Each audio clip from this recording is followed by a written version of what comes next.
All right, Jana, thank you. We now move to a story we continue to follow closely. For nearly a decade, Holyoke Public Schools have been under state receivership. This week, we learned the school district is now on the path to resume local control.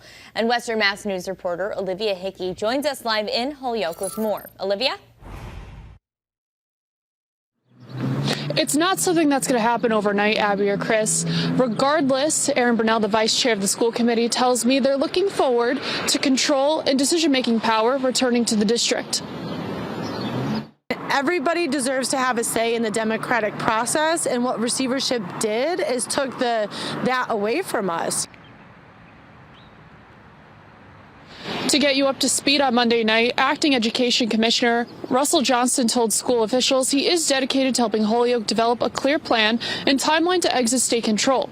Holyoke Mayor Joshua Garcia applauded the state's assurance in the transition with a statement reading in part, "I should note that Mr. Johnston will personally participate in 7 meetings from April through August with the local subcommittee. We are grateful for this clear demonstration of the state's willingness to work with us."